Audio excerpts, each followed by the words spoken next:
"What is that supposed to be, old-timer?" The voice was sharp, laced with the kind of arrogant amusement that only the very young and very sure of themselves can muster. A sick pigeon, the young Marine, no older than 20, pointed a thick manicured finger at the faded ink on Roger Morrison's forearm. His friends, 2 other Marines in crisp service uniforms, chuckled along with him. They formed a loose, intimidating semicircle around the park bench where the old man sat. Roger Morrison, 89 years old, did not react. He simply continued to look out over the park, his hands resting calmly on his knees. His gaze was fixed on the distant stage where a local high school band was setting up for the Memorial Day ceremony. The air smelled of freshly cut grass, hot dogs from a vendor cart, and the faint metallic tang of brass instruments warming up in the May sun. He had seen countless mornings like this one. The uniforms changed, the faces got younger, but the light in their eyes was always the same. "Hey, I'm talking to you," the young Marine insisted, stepping closer. His name, Evans, was stitched neatly above his right breast pocket. "Show some respect. We asked you a question." The irony of his demand was lost on him. Roger slowly turned his head, his pale blue eyes, clear and deep as a winter sky, finally meeting the corporal's. He offered no anger, no fear, no indignation. He simply looked, and in that look was a weight that Evans couldn't begin to comprehend. The confrontation had been brewing for the last 10 minutes.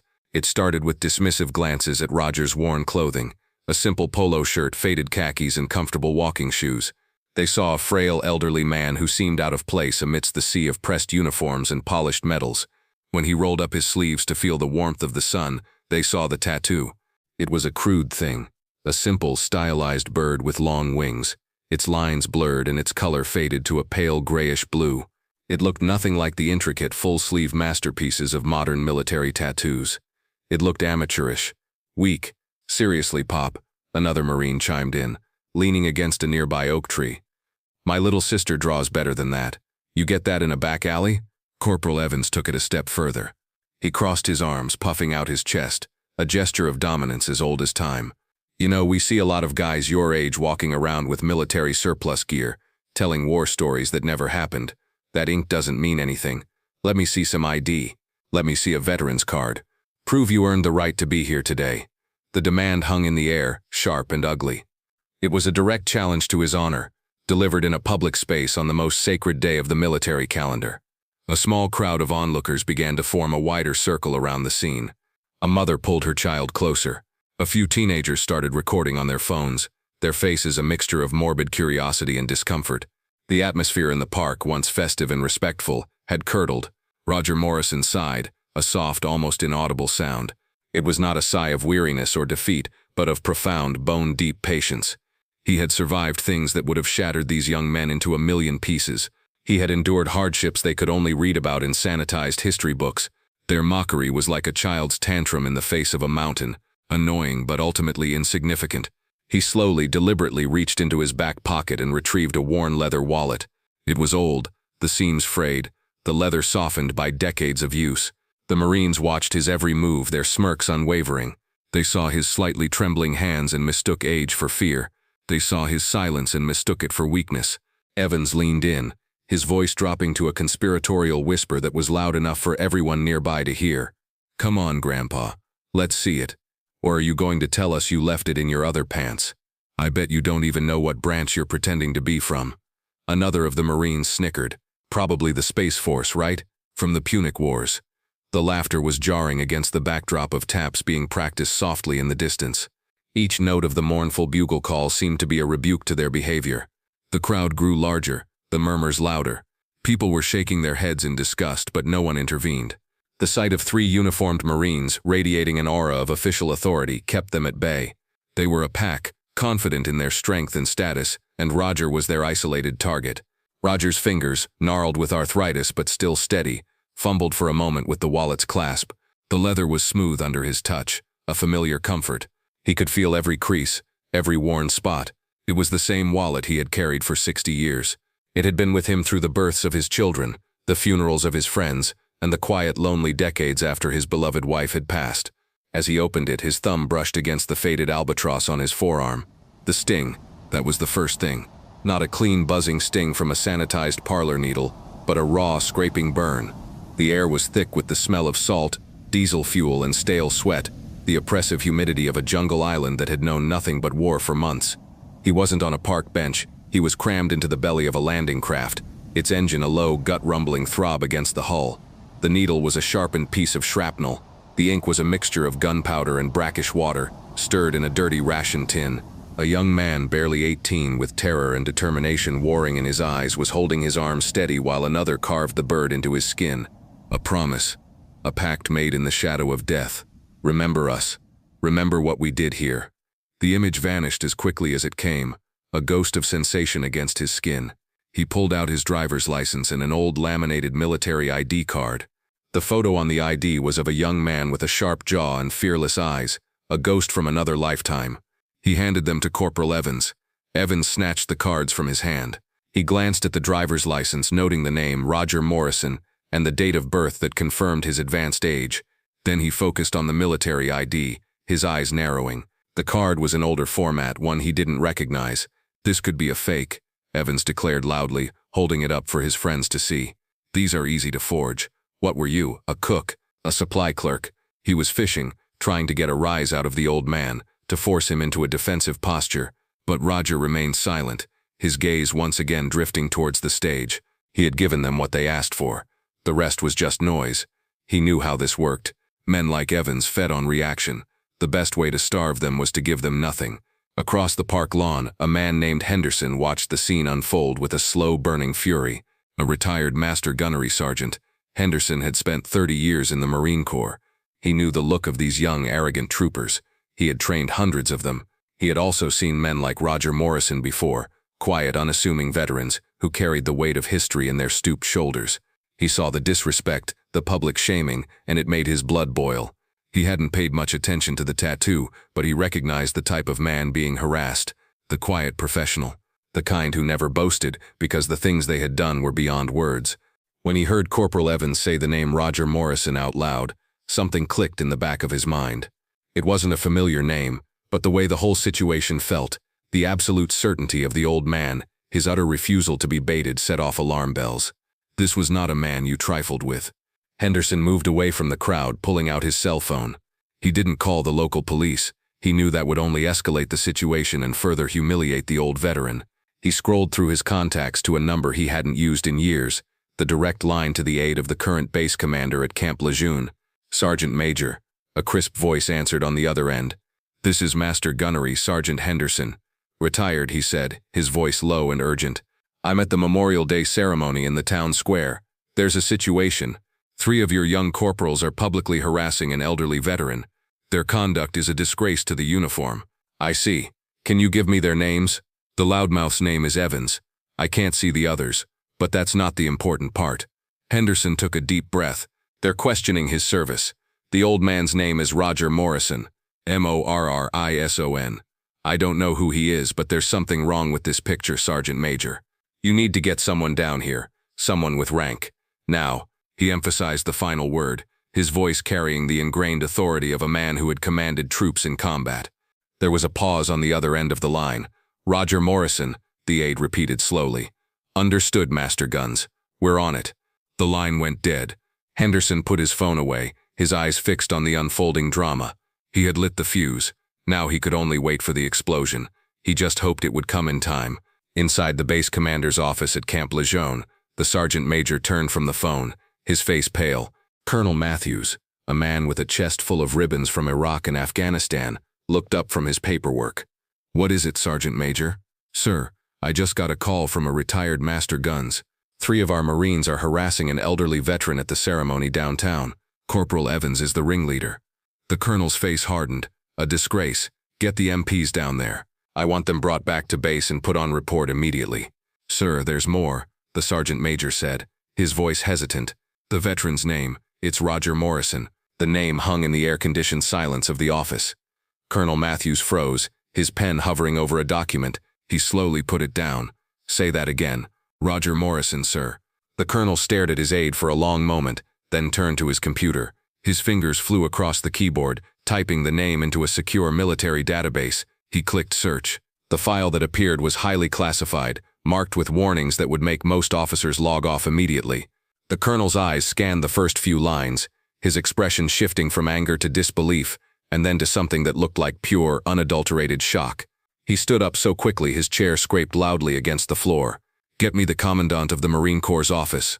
Now, miles away, at a regional headquarters, Admiral Thorne was adjusting the cuffs on his immaculate dress white uniform. He was the guest of honor at the ceremony, scheduled to give the keynote address. He was a 4-star admiral, a man who commanded fleets, a man for whom presidents cleared their schedules. His aide, a young, sharp-as-a-tack lieutenant, stood by with a polished binder containing his speech. The admiral's secure phone buzzed. The lieutenant answered it, listened for a moment, and his face went slack. "Sir," he said, his voice trembling slightly, "it's Colonel Matthews from Lejeune. It's an urgent flag officer matter." The admiral took the phone. "Thorne." He listened, his stern, public-facing facade remaining perfectly still. But the lieutenant, who had worked for him for 3 years, saw the subtle shift, a tightening around the eyes, a muscle twitching in his jaw, the color draining from his face. The admiral said only 2 words into the phone, "I'm coming." He handed the phone back to his aide.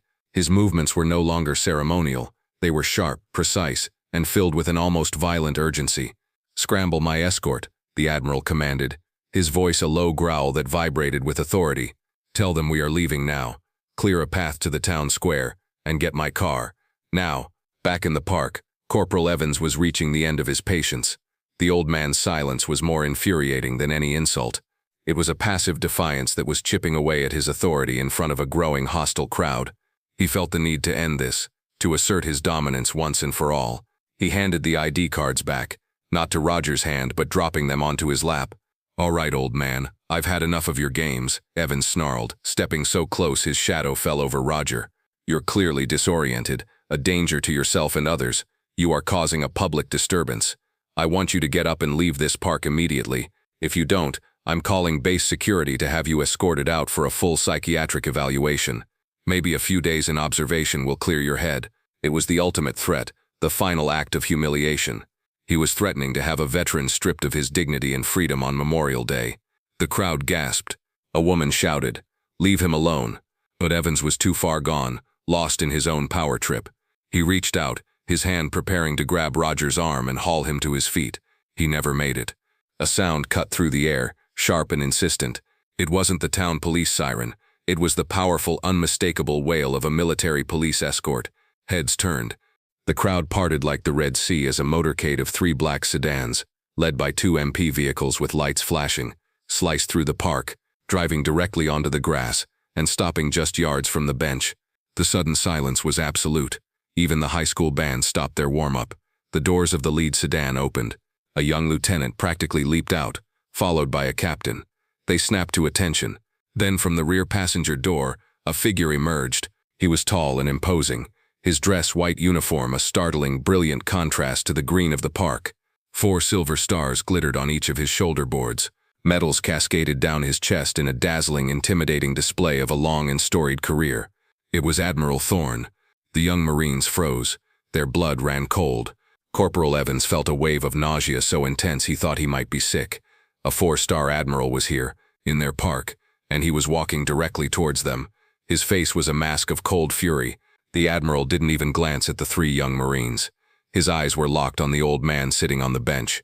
He strode across the grass, his polished black shoes sinking slightly into the turf, and stopped directly in front of Roger Morrison. He did not speak. He did not offer a hand. Instead, with a precision that was breathtaking to behold, Admiral Thorne brought his heels together with an audible click, raised his right hand and rendered the slowest, most respectful salute Corporal Evans had ever seen. He held it, his arm as rigid as steel, his gaze locked on the old man's eyes. The crowd stared, utterly bewildered. The Marines were paralyzed with a dawning, horrifying sense of dread. What was happening? Who was this old man? The admiral's aide, the young lieutenant, stepped forward and cleared his throat. He held a tablet in his hand, and his voice, amplified by the sudden profound silence, carried across the entire park. "Roger Morrison," the lieutenant began, his voice ringing with a formal, powerful cadence. "United States Marine Corps, enlisted 1942, assigned to the 1st Marine Raider Battalion under Lieutenant Colonel Merritt Red Mike Edson." A wave of murmurs went through the veterans in the crowd. The Raiders, they were legends, ghosts. The lieutenant continued, his voice growing stronger, awarded the Navy Cross for extraordinary heroism on the night of September 13, 1942, during the Battle of Edson's Ridge on Guadalcanal.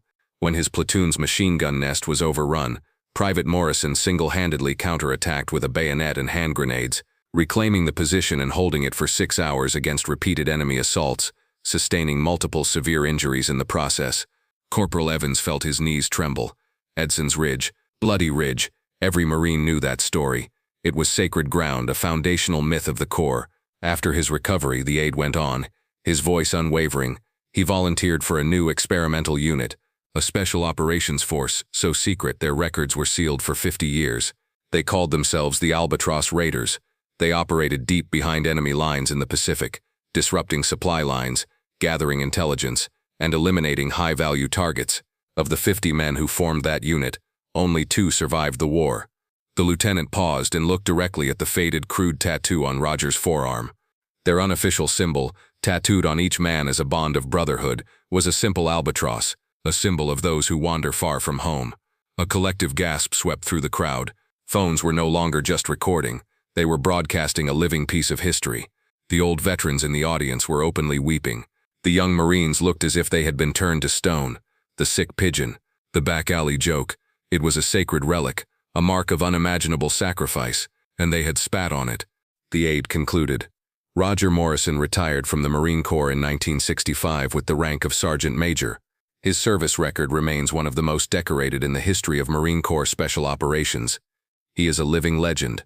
The lieutenant stepped back. The silence that followed was heavier than any sound. Admiral Thorne finally, slowly, lowered his salute. He leaned down slightly, his voice for Roger's ears alone but filled with a profound, aching respect. "It is an honor, Sergeant Major. A profound honor." Roger simply nodded, a small, sad smile touching his lips. Then the Admiral straightened up. He turned, and the full, terrifying force of his 4-star fury fell upon Corporal Evans and his 2 friends. His voice was not loud. It was a low, glacial whisper that was somehow more terrifying than any shout. "You 3, he said, his voice dripping with contempt. "You wear the uniform of Carlson's Raiders and Chesty Puller.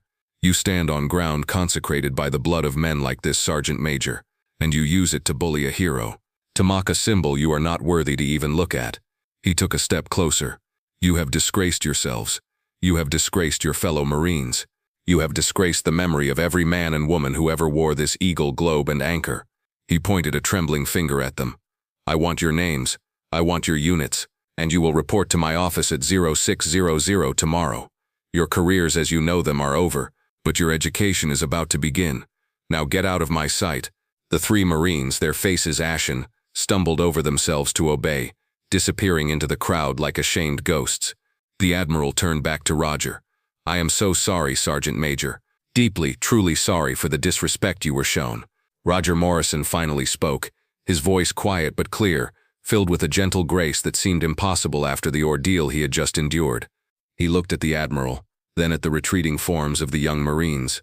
"They're just kids, Admiral," he said, and his voice carried in the quiet. "They're full of pride, and that's what we teach them to be. They haven't seen enough yet to know what to look for. Don't ruin them, teach them." As he spoke those words of wisdom, a final fleeting image surfaced in his mind's eye. The humid jungle night, the metallic smell of blood. His best friend, a boy from Ohio named Danny, was lying beside him in a muddy foxhole, his breathing shallow.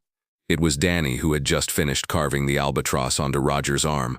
Roger took the sharpened shrapnel from him, dipped it in the gunpowder ink, and began to carve the same bird onto Danny's arm. It was a promise. If one of them made it home, he would live for both of them.